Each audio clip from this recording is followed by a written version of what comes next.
Well, hello and welcome to 15 Minute Theology, a podcast covering the central truths of the Christian faith in 15 minutes and probably a little bit more. Joining me today is Jordan Steffaniak from the London Lyceum, and today what we are going to be doing is talking about a not very simple topic, divine simplicity. What does it mean when we talk about the fact that God is a simple God? Jordan is, like I mentioned, the co-founder of the London Lyceum. He's host of the podcast of the same name. He's also a fellow alumnus of Southeastern Baptist Theological Seminary, where he's currently pursuing his PhD. Jordan, welcome to 15 Minute Theology. Yeah, thanks for having me. And it is confusing. So I have a THM from Southeastern. I'm a research fellow at Southeastern, but I'm actually finishing my PhD at the University of Birmingham in the UK. Though I live right here in North Carolina. So I hang out at Southeastern a good frequent amount, but I'm technically not a student there. Okay. Thank you for that. So the heart is Southeastern, but the pedigree is that's Birmingham. right. Okay, that's awesome. And your work at Birmingham is also in simplicity, is that correct? No, well, sort of. So I do a lot of work in the orbit of what is often popularly called classical theism.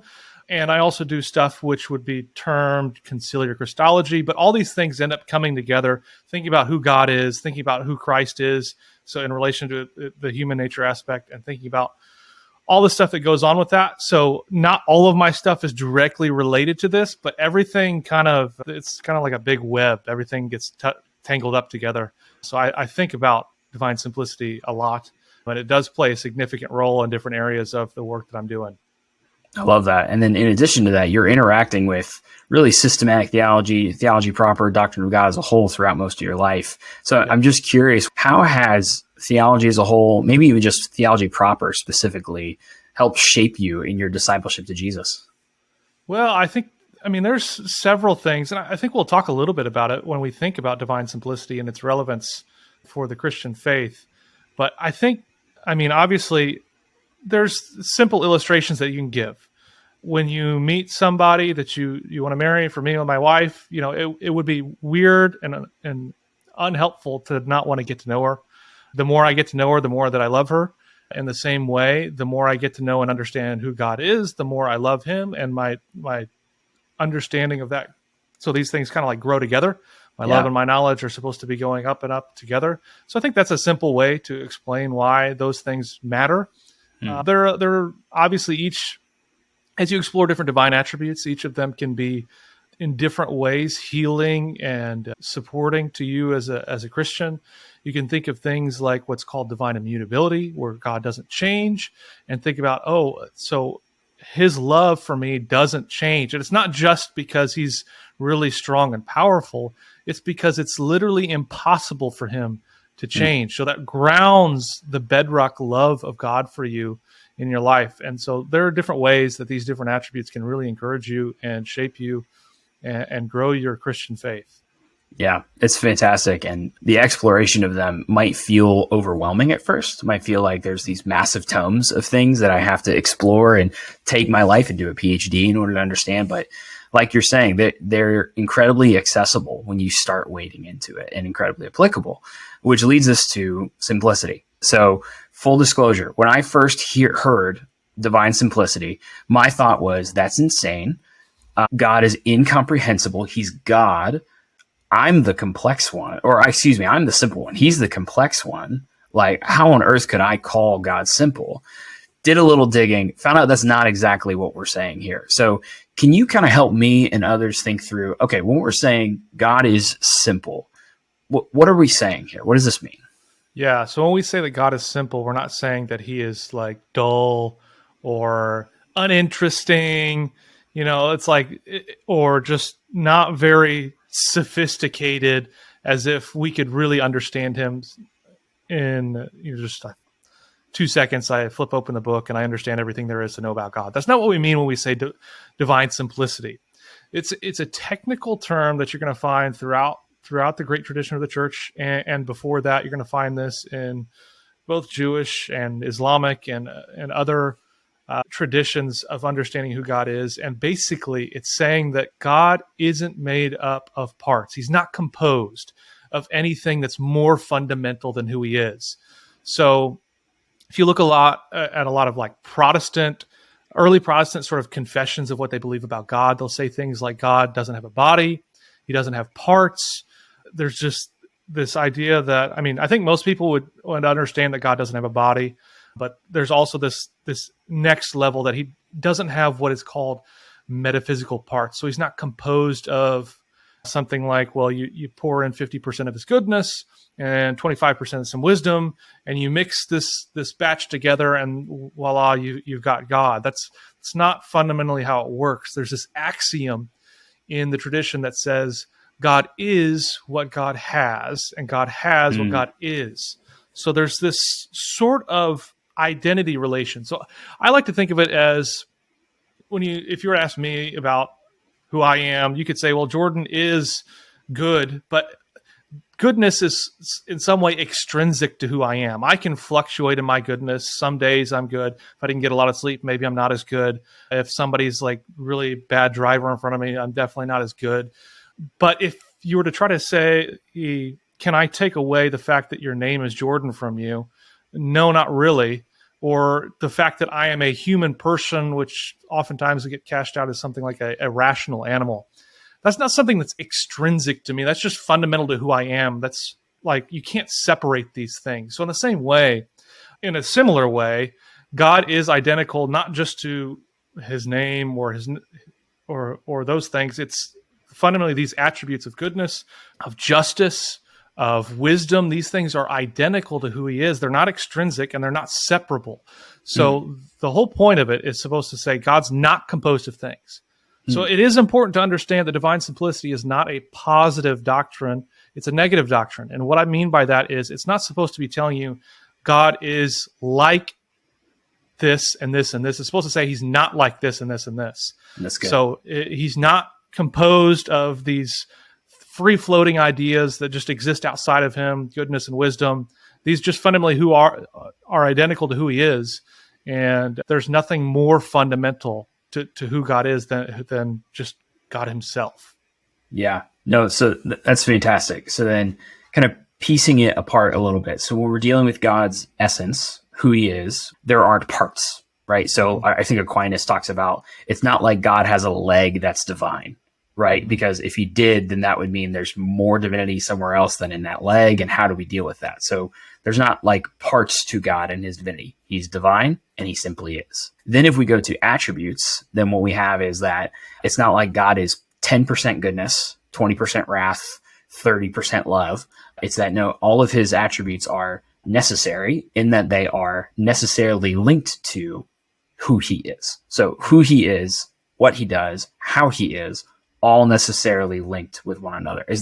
Am I on the right track there? Yeah. So it's like these attributes are necessary to who he is. So you can't take them apart and still have God. There are also things like coextensive. So they all sort of like link together in particular ways. So like one attribute sort of implies another attribute. They're connected in particular ways, but they're also oftentimes it's explained as if they are identical in most respects, to where his goodness really just is his mercy. His goodness just is his wisdom. Now that gets complicated. And part of the reason it gets complicated is because naturally we're talking about God, but also because we don't have a prior concept for anything that's really like this to give a good explanation for how it works out exactly. But there are reasons that we want to say that this is true, and there are also reasons that you can explain how is it then that we distinguish between goodness and wisdom and love and these other things. And so there's been complicated and difficult ways to explain this and to understand it. But that's part of God is supposed to be difficult. It's not supposed to be easy to understand God. It's not supposed to be easy to understand astrophysics. It's not supposed to be easy to understand the medical profession and become a doctor. And you would hope that your doctor knows what he's doing and is making very fine-grained distinctions, or else you probably don't have a very good doctor. So a lot of these things are necessary. So sometimes you think, well, this isn't super necessary. No, it is. It's very necessary to make very precise and distinctions and understand and sort of complex ways of understanding who God is. It is important. But Yeah. if at fundamental core, what we're talking about is just there's nothing outside of God that makes God who he is. He's not dependent on something else, and he doesn't fluctuate in who he is. That's good. I think that you encapsulated it really well there. And I think, like you're saying, there is a certain level of awe that has to happen in engaging with these things because it is remarkably complex and yet accessible simultaneously. So briefly here, I know briefly and the Trinity normally don't go together, but help me out with this. So God is simple. His essence is not divided into parts. And yet God is one in three. We have one God of one essence and yet in three persons. We're not going off into modalism. We're not going off into tritheism. We're not doing those things. What do we do with simplicity in light of the Trinity? Yeah. So you probably need more than 15 minutes to cover just that. But I'm going to rely on a classic Protestant confession that says that he talks about how God is simple, and then it explains how God is Trinity. And it says in this divine and infinite being, there are three subsistences: the Father, the Word, or the Son, and the Holy Spirit, of one substance, power, eternity, each having the whole divine essence, yet the essence undivided. Now, subsistences is probably not a word that you're familiar with. That can sound really weird and awkward, but it's a way that the reformers and the medieval period and previous had a way of, they created somewhat of a word to explain the way that God can be one and yet three. And the way they described it is the Father, the Son, and the Spirit subsist in this one infinite being, this one infinite essence.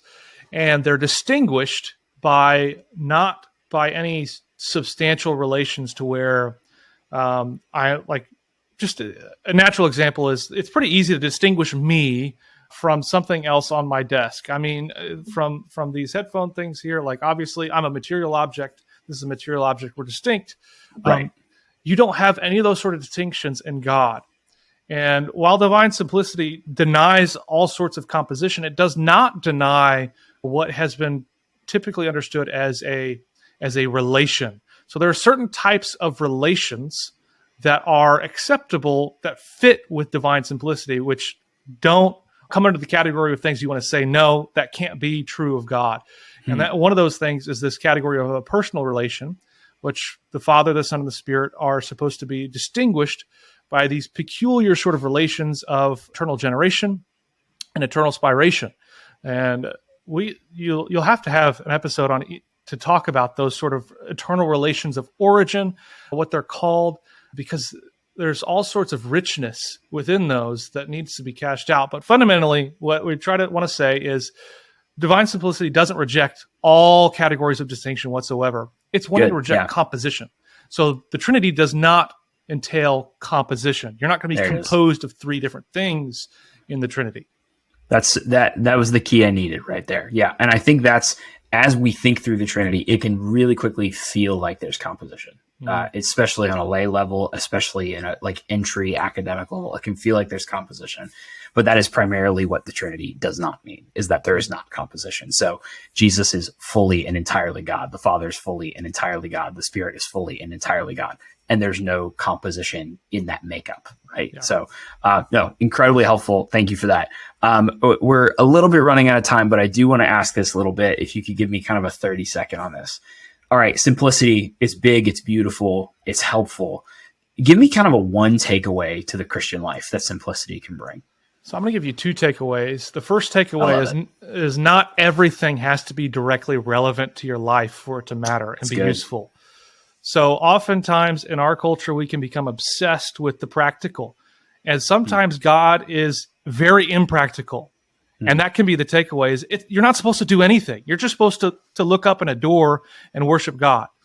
Now, the second thing, I will give you something practical. And divine simplicity is supposed to really, at bottom, say that there's nothing more fundamental than God, but it also really holds together everything in God. It's not like the glue or something. It's just denying really fundamentally that God can lose any of his attributes or that anything can be external to him.